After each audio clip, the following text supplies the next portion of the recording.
Hello guys! Welcome back to our YouTube channel. For today's video, ituturo ko naman sa inyo kung paano makita at tanggalin ang violations natin kay Facebook na against sa kanilang community standards. So itong violations na to ay maaaring nagawa mo na noon dahil hindi pa naman tayo aware na bawal ito.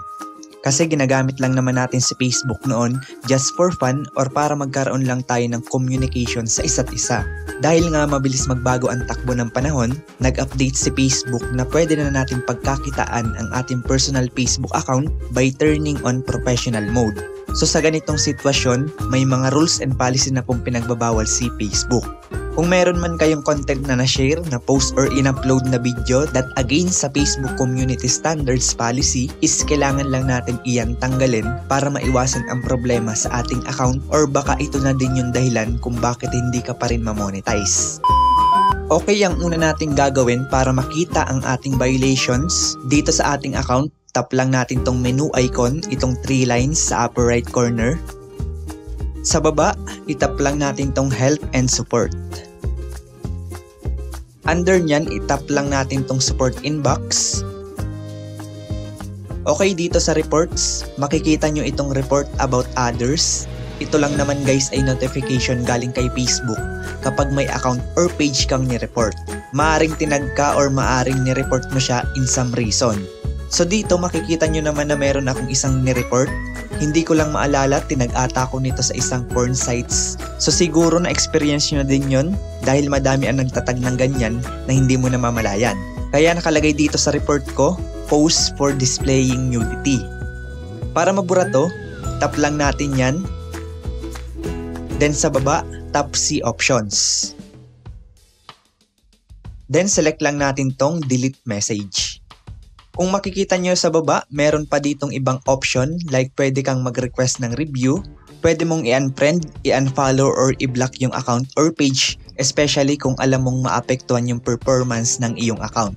Sobrang laki din kasi ng impact niyan lalo na kung tinatag ka sa mga porn site, content that includes nudity, or other content na against kay Facebook policies. Ito yung sinasabing kasalanan ng iba, damay ka. Just imagine puro tag ka ng bold, sorry for the word pero yan talaga yung term. Tapos nasa monetization process ka pa, so mababa talaga yung chance na ikaw ay ma-monetize. Okay, next naman ay itong your alerts. Dito, ito naman yung mga violations natin kay Facebook na tayo naman mismo ang gumawa. As you can see, yung mga video content na in-upload ko is merong mga copyright issues. Para tanggalin yan, select lang tayo ng isang video. Okay, tap lang natin tong see details. Sa baba, tap continue. Yan, continue. Continue ulit. Okay. Dito sa part na to, meron tatlong action na pagpipilian. Ang una ay itong accept changes, which is hindi ko siya nire-recommend sa inyo dahil si Facebook ang magde-decide kung ano yung gagawin sa video content na in-upload mo. At isa pa, nakalagay dito na kapag nagkaroon ka ulit ng copyright violation ay magiging mahigpit na sa'yo si Facebook. And the worst case is baka ma-disable pa yung account nyo. So wag nyo po itong pipiliin. Sunod na action ay itong submit dispute. So ito naman pwede nyo pong i-defend yung content na in-upload nyo kapag alam nyo naman sa sarili nyo na original yung material na ginamit nyo sa video. Like yung audio, video clips, at sa music kung alam nyong copyright free naman yung ginamit nyo pero binigyan pa rin kayo ni Facebook ng violation, pwede po tayo mag-submit ng dispute. Minsan kasi si Facebook din ang nagkakamali. For example, itong video na to. Ayan, select lang natin tong see details.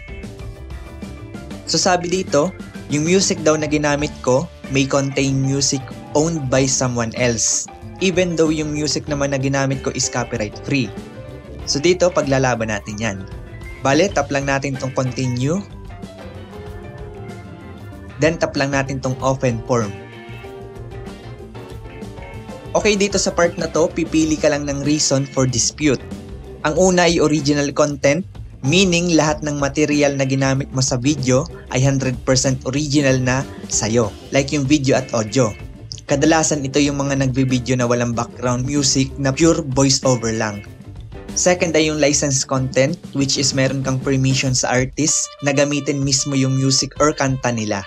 For example, ginamit mo yung kanta ni Moira, so dapat meron kang permission sa kanya or sa management. Dahil pag nag-submit ka ng dispute, yan yung hahanapin ni Facebook. Next is itong public domain, which is yung material na ginamit sa video mo is nanggaling sa ibang social media platform like YouTube, TikTok, basta popular na ginagamit ng ibang content creator. Last ay yung others, which is claim mo na ito'y under ng fair use. Other term, ito yung mga copyright-free na music, video clips, at even pictures na libre gamitin. So ang pipiliin ko sana dito ay itong public domain dahil nanggaling naman yung music na ginamit ko sa isang website na talagang kinukuhaan ko ng non-copyright music. Pero para sure yung dispute natin, itong others ang pipiliin ko. Ayan. Then sa baba, maglagay ka lang ng additional details or explain mo lang para mataas yung chance mo na ma-approve. So nilagay ko lang dito yung main concern ko.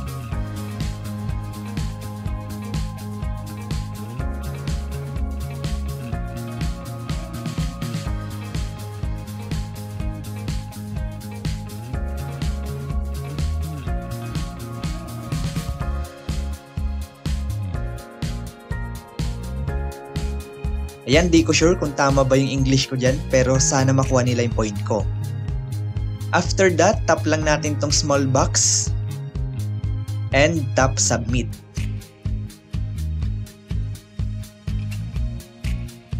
Okay, dispute was accepted, so ganun lang kadali.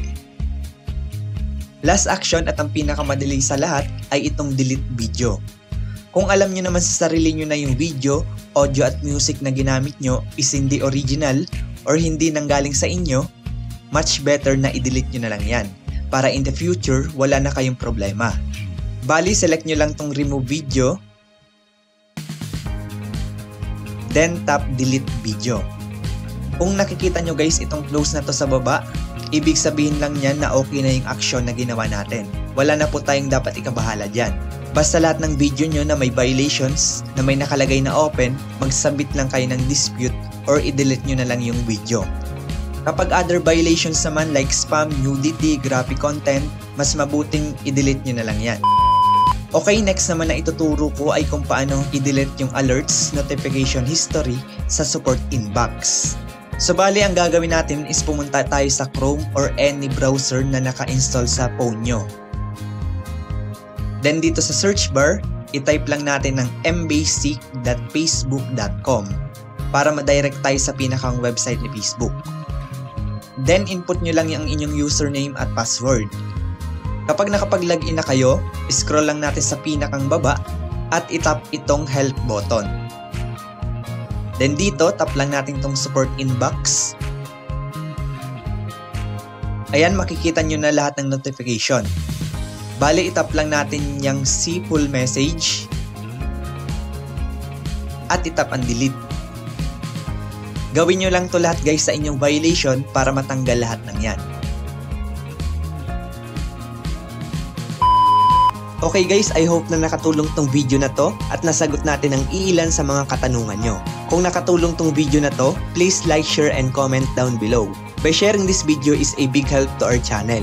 Don't forget to click the subscribe button and hit the notification bell para lagi kayong updated sa mga videos na i-upload natin about earning money online. If you have questions, feel free to message me on our Facebook page, join our Facebook group para makasama mo din yung mga taong kagaya natin na gusto din kumita online. Pwede kayo dun mag-share ng inyong journey, ideas and experience, and also if you have an online business, pwede nyo din dun i-share. Make sure lang na legit yan. And guys, that's all for today. See you in our next video. Thank you for watching and see you on top.